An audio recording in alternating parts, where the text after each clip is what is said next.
you have some time to look at questions 1 to 4.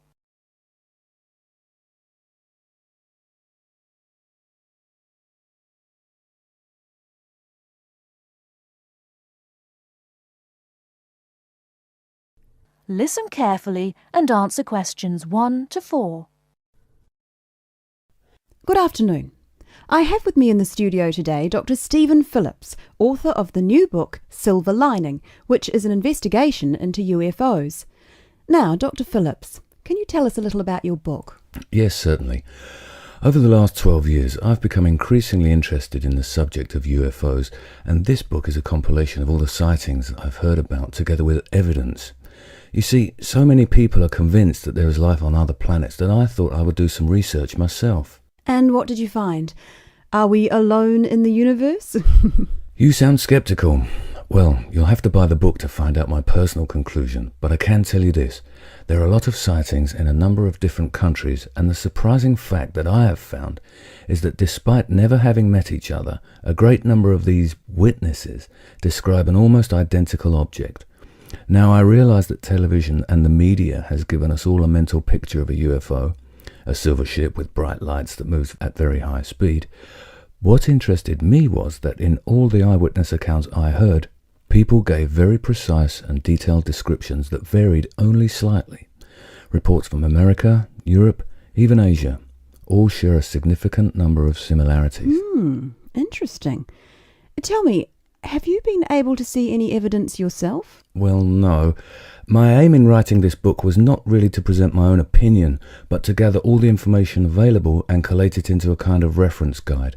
Personally, I don't have anything much to add apart from the conclusions that I've drawn from the accounts I've heard.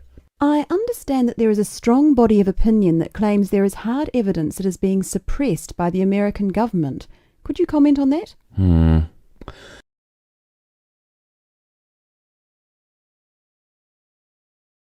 Before you hear the rest of the conversation, you have some time to look at questions 5 to 10.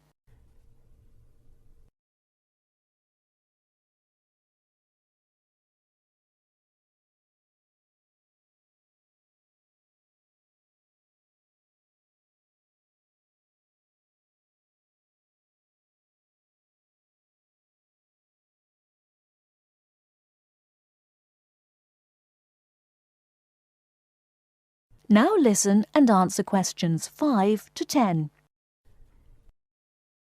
Personally, I don't have anything much to add apart from the conclusions that I've drawn from the accounts I've heard.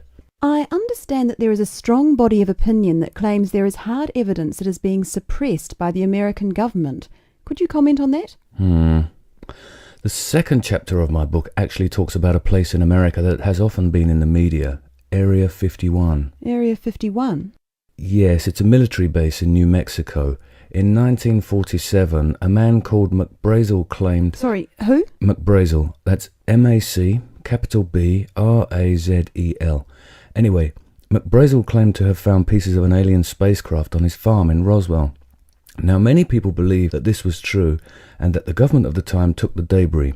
Since that time, they have denied all knowledge of any such find, and accounts by the many leading experts at the time dismissed the claim, believing that McBrazel had actually found pieces of a higher altitude weather balloon that had disintegrated. Now, the lack of information combined with the large number of conspiracy theorists means that no useful scientific conclusion can be drawn, but I have found out one or two surprising details. Again, you'll have to buy the book if you want to find out more. Okay.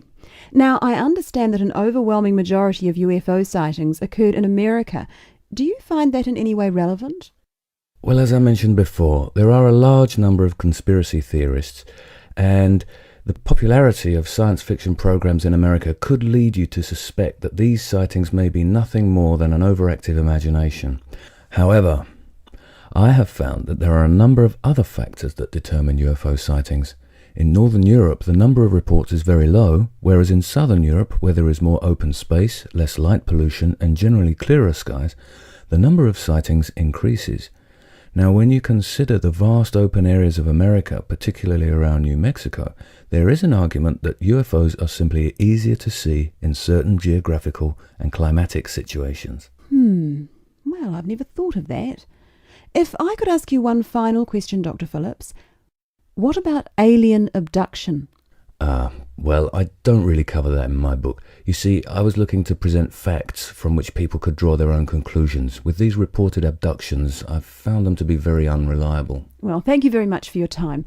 Before we finish, I'd just like to add that Silver Lining is available at all leading bookstores, priced at £19.99. Until next week, goodbye. That is the end of part 1. You now have half a minute to check your answers.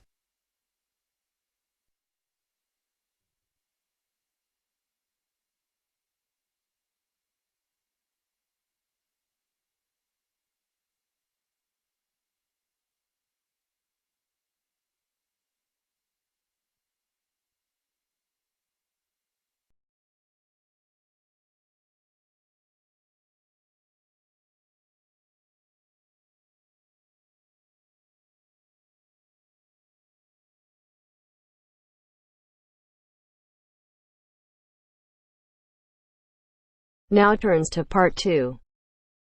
Part 2. You will hear a telephone conversation about a job vacancy. First, you have some time to look at questions 11 to 15.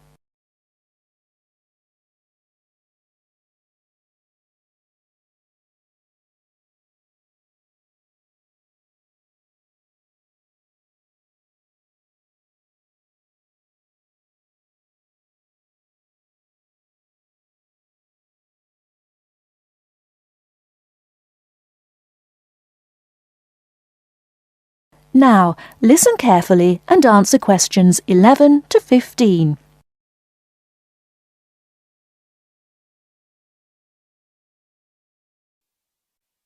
Hello, Top Job Employment Agency. Ellen Sykes speaking. How can I help you? Good morning. My name's Steve Collins and I'm calling about the call centre job advertised in today's paper. For an operative handling credit card inquiries? Yes, that's right. The wages and working conditions are all in the ad, so what I'd like to know now is what the work actually consists of. I should explain that I'm a student looking for a summer job, not long-term employment. That's okay. The people at Intercard say they've always found students to be honest, which of course is essential in this line of work, and they have the basic IT skills needed there. Apparently, there have been a few who didn't find it easy to get there on time in the morning, but in most cases their punctuality is as good as anybody else's. Anyway, about the work. And I know a bit about this because, as it happens, I've worked there myself. Really? Yes, for about a year. You'd find that most callers would be people wanting to check the balance on their cards, query payments made and so on. And from those who've had their card stolen? No, they ring another number for that, an emergency line. People also call that number if they lose their cards. And what are most callers like? I mean, what kind of people are they? All sorts, really. All ages, every kind of background. Though one definite trend is the change in the number of women. Nowadays, they make up around 55% of the total, whereas years ago, there used to be a majority of men calling. At one time, I heard, as many as 3/4 of all credit cards were actually held by men, but that must have been long before I was there. It's certainly different now. So to do this job, what sort of experience do I need? None, really. Have you got a credit card yourself? Yes, I have. Then you probably know quite a bit about them already. And as a student, you're obviously intelligent, which of course you need to be for the job.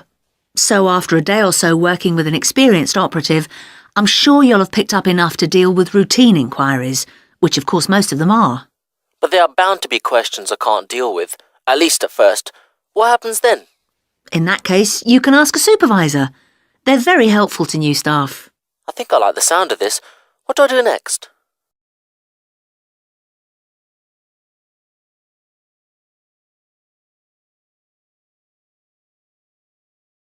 Before you hear the rest of the talk, you have some time to look at questions 16 to 20.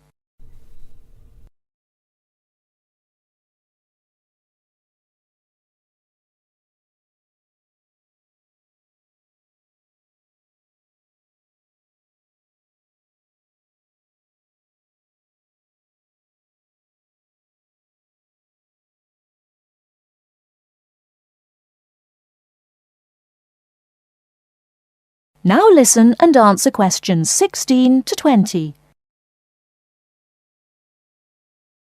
Can you get over there for 9:45 on Monday morning for an interview? Definitely, yes. Whereabouts are they?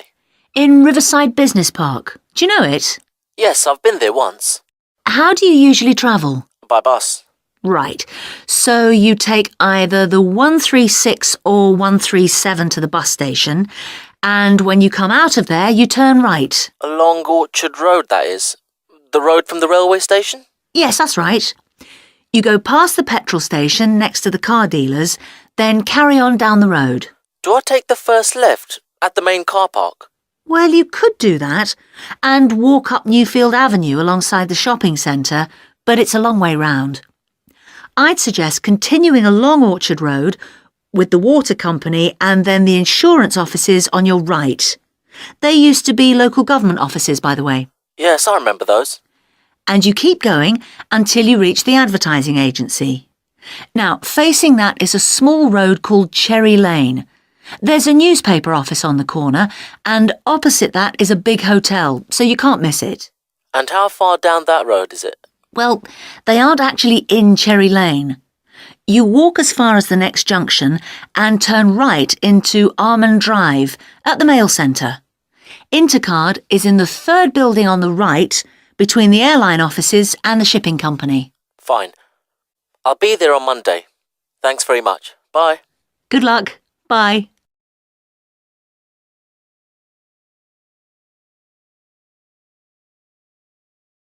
That is the end of part 2.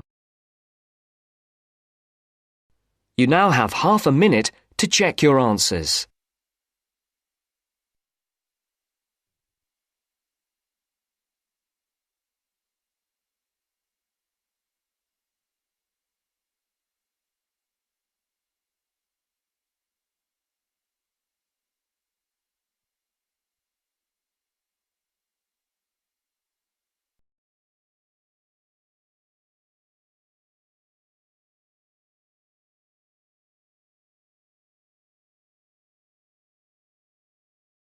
Now turns to part 3. Part 3. You are going to listen to a radio programme about buying a house. First, you have some time to look at questions 21 to 25.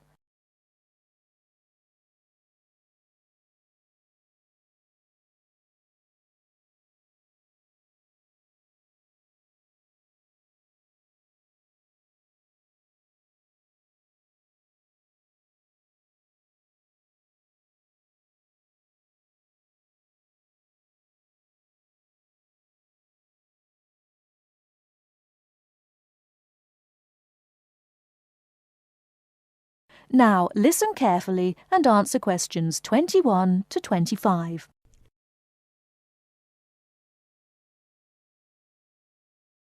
Good afternoon, listeners. Today, I'd like to welcome Edward Fox, who is going to talk to us today about buying a house. Edward. Thank you, Eunice. For most people, at least, buying a house is a major life event, and probably the single most expensive item you are ever likely to buy. It is also a place that you can make your home. Therefore, thinking carefully before you make a purchase is of the utmost importance. One of the most important things to consider before buying any property is the location, because remember, it is where you plan to spend a large part of your life, or indeed the rest of your life in some circumstances. Therefore, consider the type of life you enjoy leading. Are you a very sociable person who enjoys nightclubs and discos? If so, then you may wish to consider something close to the city, or indeed in a city where it is convenient for all types of nightlife. On the other hand, if, like me, you prefer a quieter life, then you may want to consider something away from the city. However, do remember that proximity to your place of work is also important. Indeed, we spend most of our life at work, and you don't want to have to spend 2 or more hours every day travelling to work now, do you? Therefore, transport is the utmost importance. City suburbs, however, are often conveniently located for commuting to work, all for shopping, without being in the heart of a busy city. You may, however, think that a house in the suburbs would be far too expensive. Yet houses located in cities can often exceed the price of suburban houses. So check out the prices. You may be surprised. Family is another important consideration. You may prefer a house that is away from a busy street or main road. And of course, remember that children have to attend school. Is there a good school in the area, or would your children have to travel a long distance to get to school? Therefore, if you have children, or you plan to have children, location is a very important factor. And of course, remember that a family influences the size of the property. Before you hear the rest of the talk, you have some time to look at questions 26 to 30.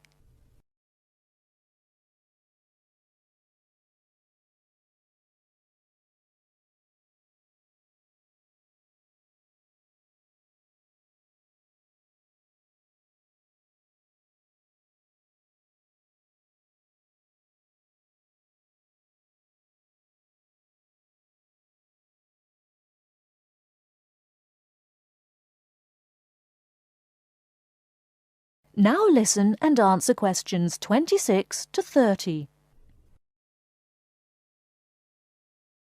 And of course, remember that a family influences the size of the property. There are, of course, various types of houses.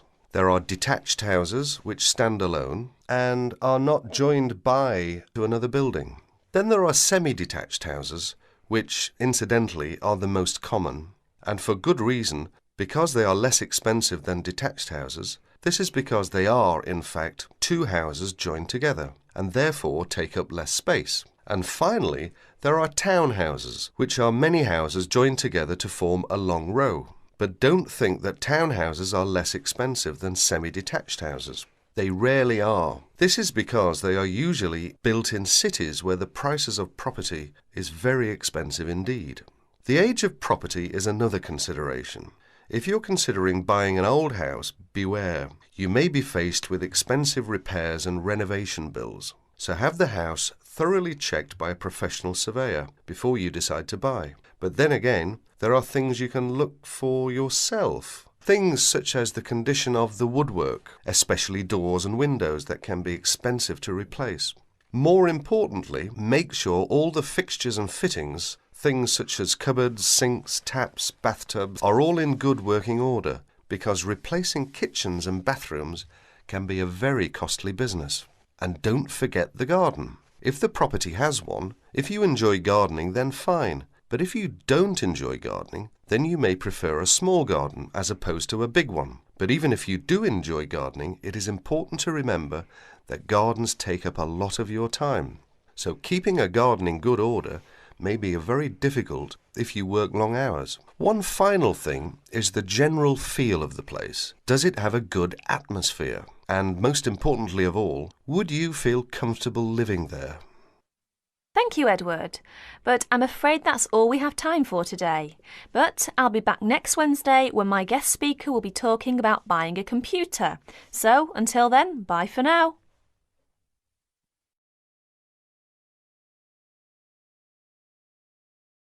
That is the end of part 3. You now have half a minute to check your answers.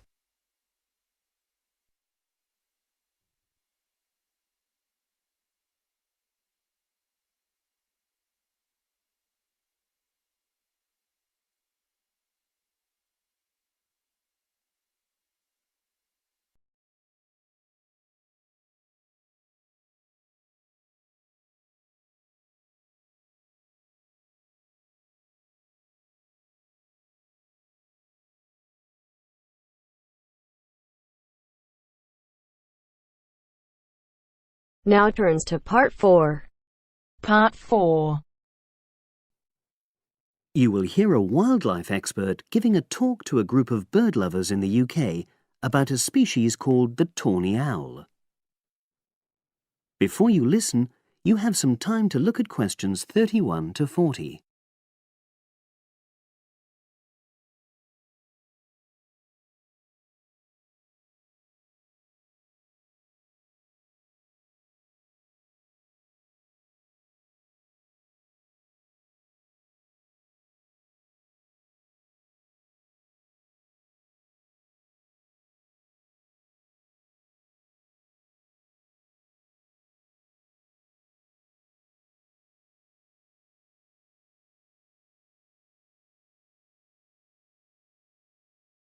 Now listen and answer questions 31 to 40.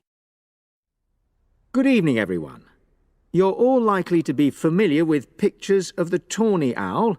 Because of all the owl species in the UK, it's actually the most common one. But the chances are that you're more likely to have heard one than actually seen one, as it's also strongly nocturnal. This means that it normally ventures out at night. So, what kind of habitat does the tawny owl prefer? Well, a survey carried out in the 1980s confirmed that this owl is most likely to be found in woodland. If you look at a map of tawny owl distribution across Britain, you'll only see gaps in the treeless marshy areas of eastern England and in some of the more upland parts of northwest Scotland. However, you can sometimes find populations of tawny owls in urban areas too, either in parks or in large gardens. The tawny owl shows some obvious adaptations to its natural habitat.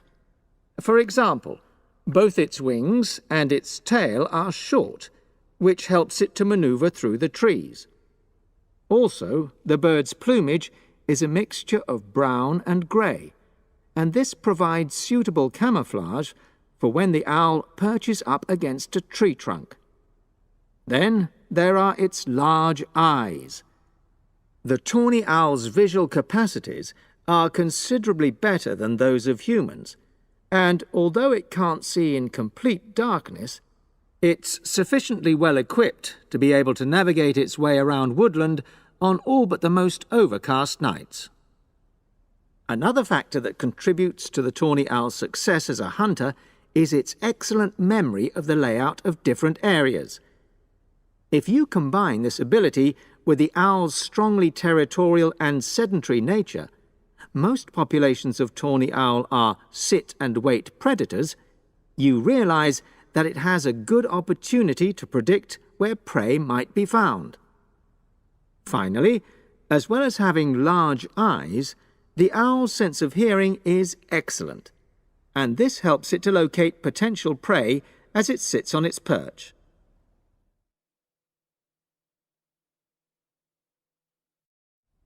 Turning now to the tawny owl's diet. Woodland tawny owls feed mainly on mammals, especially small ones, such as wood mice and bank voles. But they'll also take things like frogs or bats, or even fish, if they happen to be available. In urbanized landscapes, the owls seem to prey more on birds. So there are some differences there. Let's just look briefly now at survival rates in the tawny owl. Young tawny owls face a difficult time once they leave home, and 2 out of every 3 are likely to die within their first year. So, with such high mortality levels, it's a good job that established breeding pairs can produce young over a number of seasons and maximize their chances of passing their genes on to the next generation of owls. I've already mentioned the sedentary nature of the tawny owl, but it's not just adult tawny owls that are sedentary in their habits. Young birds, dispersing away from where they were born, rarely move far. The average distance is just 4 kilometres. There also appears to be some reluctance to cross large bodies of water. The owl is absent from many of the islands around our shores, with only occasional sightings in Ireland and the Isle of Wight off the south coast of England. Right, well, now I'll show you some photographs that have been taken in one or two of the... That is the end of part 4. You now have half a minute to check your answers.